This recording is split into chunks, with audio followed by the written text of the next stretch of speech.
How's it going, everyone? Dax here, and today we're going to be reacting to 10 video game stories that are still incomplete by the channel Game Rex. Let's go straight into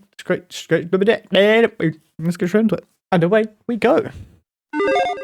Narrative video games are fantastic. I love getting deep into a story, unraveling some mystery, or seeing something totally impossible in real life play out in a way that hits me right in the gut. But sometimes stories are intended to be told over several games, and to say the very least, the money men are fickle. Hi folks, it's Falcon, and today on Game Rigs, 10... This is going to be games that had like open-ended stories that didn't get a sequel. Video game stories that are still incomplete. Starting off with number 10, it's Alan Wake. Like, can you believe it's been more than 12 years since the first... They're gonna continue the story. Oh my god, how old's this video? Oh no. 3 days ago? Oh, come on, they're bringing out a new one. Are they not? I swear they've just announced a new one.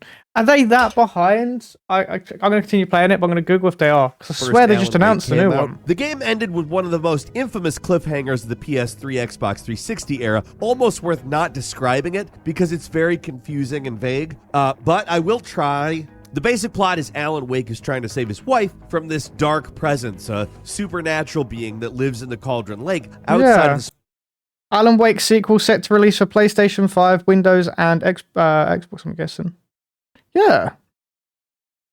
Oh, still incomplete, I suppose, but... Okay, I'm done. Yeah, that makes sense. It's still incomplete, but they have...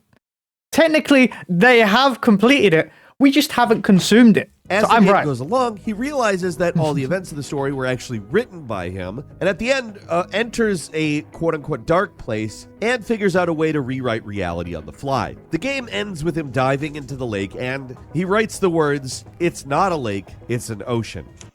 It's not a lake. It's an ocean. What? Oh.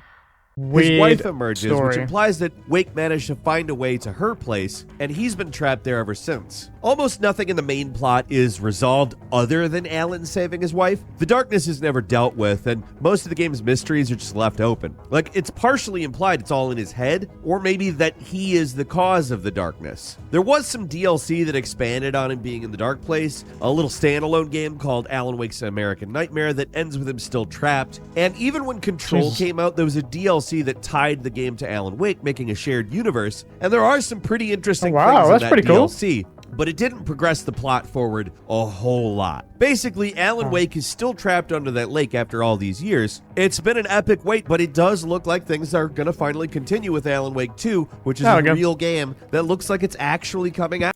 Those graphics look sick, by the way. He kind of looks like that actor. Going to finally continue. The one that played Morbius? With Alan Wake 2, which is a real game that looks like it's actually coming out. I, like a lot of other people, really didn't think it would ever happen, but it looks like the sequel is the real deal. And I'm gonna say this too, the success of Control is very likely the reason it's happening, because Control takes place in the same universe, and in doing what they're doing, it all expands the narrative for this interconnected, so that's the only reason they got the sequel? It's a video game story that's been incomplete for a very long time, and hopefully we'll get to see Alan Wake finally get out of that lake sometime in the near future, whenever the game does actually come out. At number 9 is Anthem. With the previous point, the game that the story took place in was awesome, and there's, gonna be resolution to the story, possibly. Alan Wake 2 might not actually tie up all the loose ends. We have no idea, but Anthem ain't gonna finish this stuff up. What was meant to be BioWare's...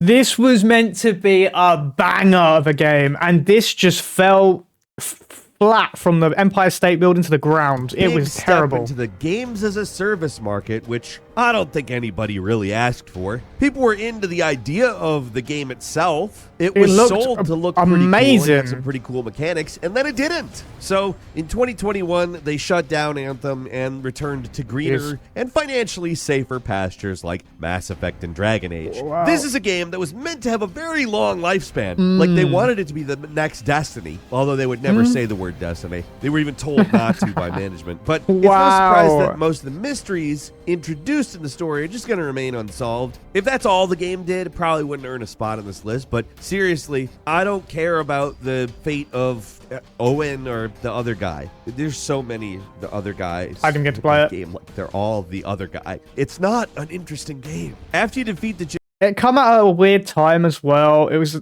like a time where I couldn't even afford to get it. I think it was like it was weird. It was a weird timing during the year. And it was like, there's so many other good games out that everyone just decided not to get it as well. So, I don't know. Generic bad guy and save the day. There's a post-credits scene where some characters show off the corpse of a never-before-seen alien called the Urgoth. Apparently, they're scouting the area. Preparation, probably for an invasion or something. This could either be a He's leaning on dead body. or the beginning of something much, much bigger.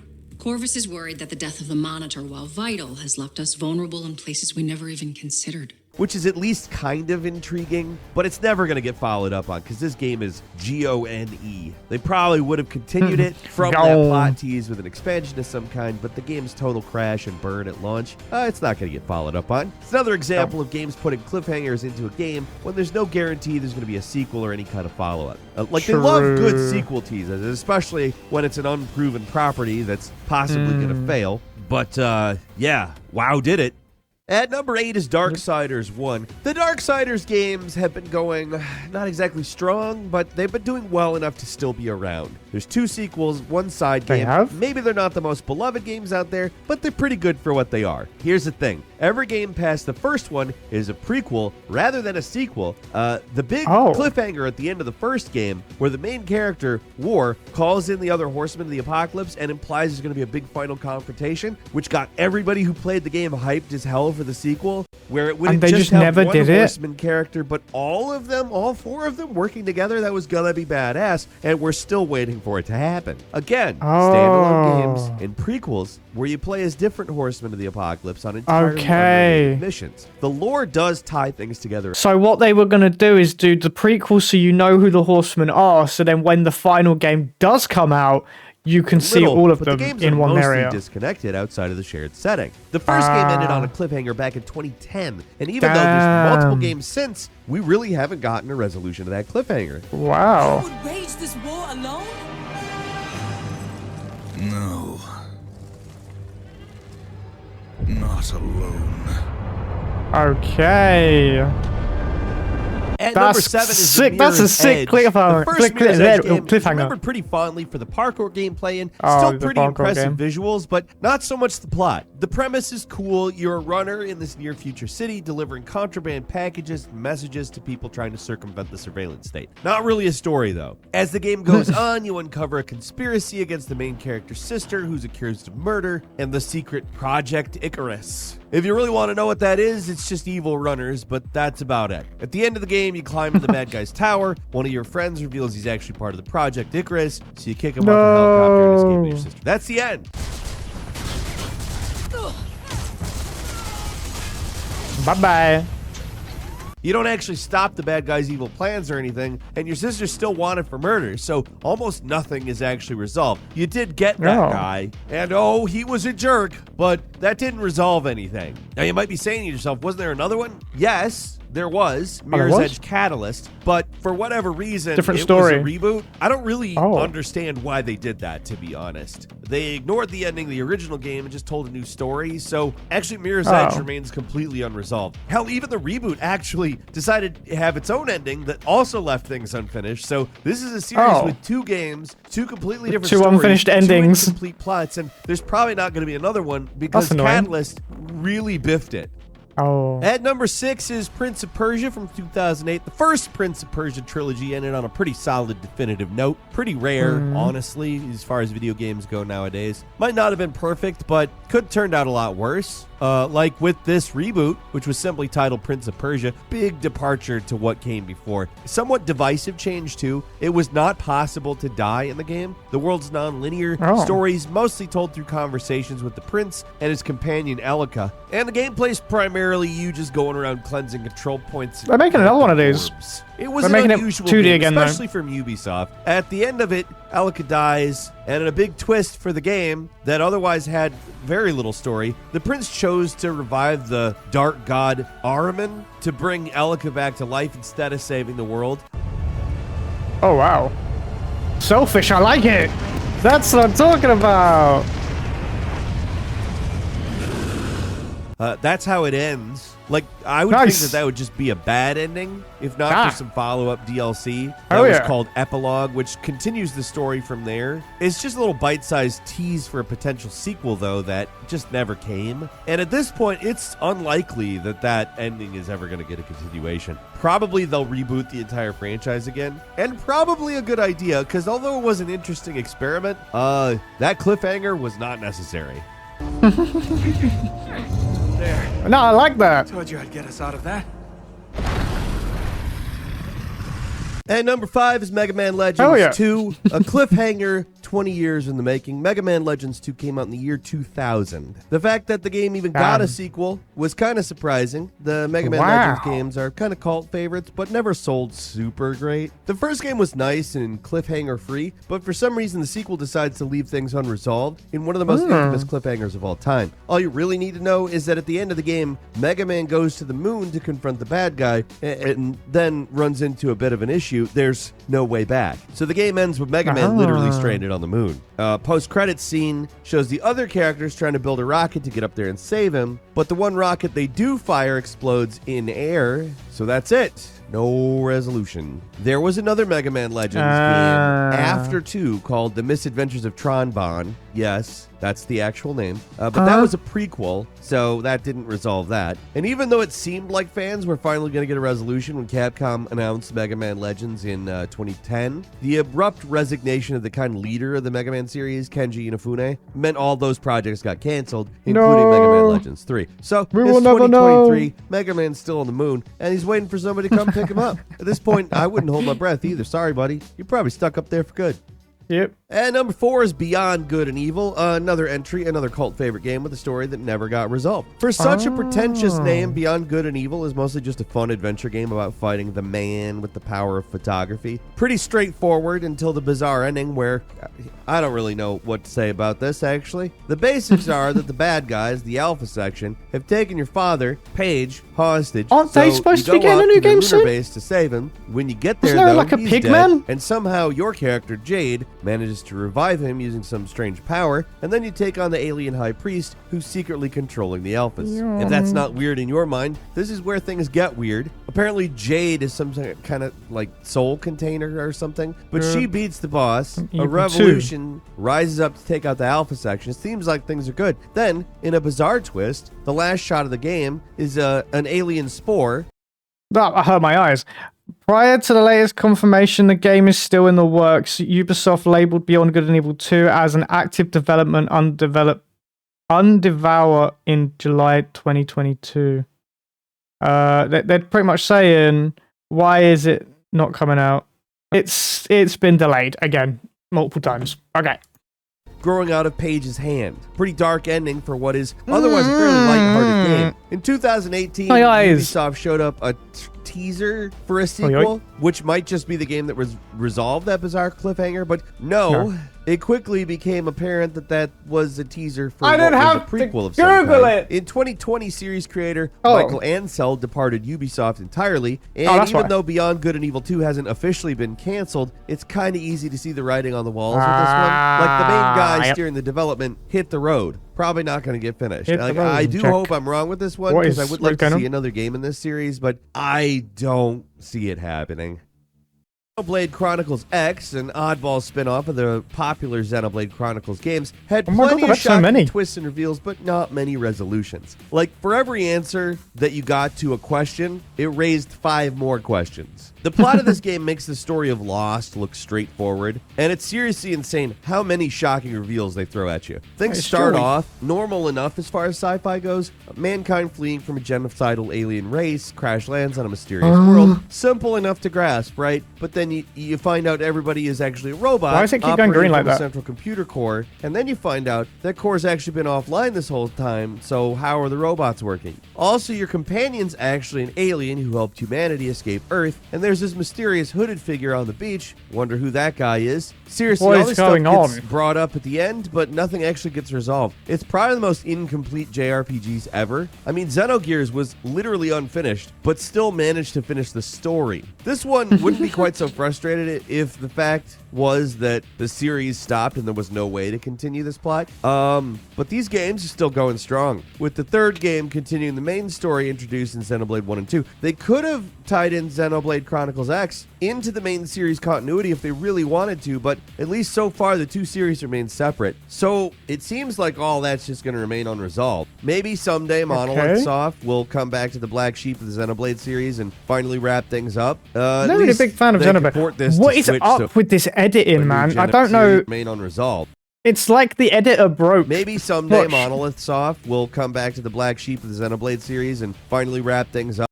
What's with all the green stuff and the static? At least they could port this to Switch so a new generation of gamers could just be as confused as all of us from that era are. At number 2 is Shenmue 3. You gotta respect the Shenmue series creator. Donkey loves this game. Suzuki for his ambition. I believe. If nothing else, back in 1999, the first Shenmue was the most expensive video game ever developed, and while the series has millions of fans, it just wasn't able to make back its ridiculously bloated budget, and the game and sequel were considered commercial failures. The series wasn't meant to end after 2 games. It was intended to run for between 4 and 5, and the pacing of the first 2 games, which can charitably be described as glacial, bears that out. The series has a relatively straightforward plot, basically a revenge story.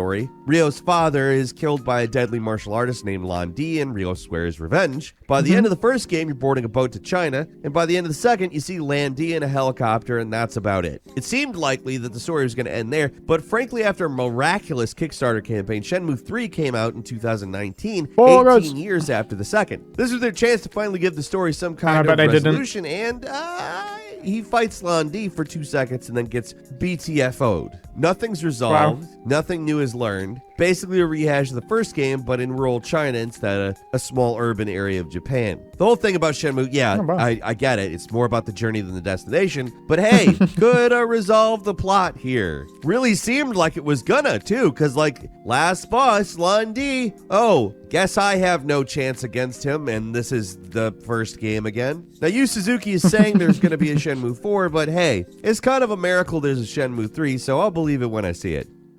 And finally, at number 1, Half-Life Episode 2. The never-ending wait for Half-Life 3 continues. Every Half-Life game ends on a cliffhanger, and for a while that was fine because the games were, coming out every once in a while. But the ending to Half-Life 2 Episode 2 is pretty infamous for a good reason. It's shocking and heartbreaking at the same time. Everybody loved Eli Vance, who's a great character, and he gets unceremoniously killed at about the last second. It definitely got people excited for Episode 3, which was presumably going to finish the story, and then, hey, it's 2023. Look at that. Wow. So Episode 3 never materialized. Valve continued to make games and rake in money from Steam, but the next Half-Life was MIA. Every few years you hear rumors about a possible Episode 3 leak or a Half-Life 3 announcement, but nothing ever came of it. Everyone basically just assumed Valve gave up on it, but then in 2020, something unbelievable happened. Valve released a game called Half-Life Alyx. Nobody expected it to actually address the ending because it was a prequel, but then people got to the end of that game and somehow found a way to make the wait for the next Half-Life game even worse. So things go off the deep end in this game. Alex meets the G-Man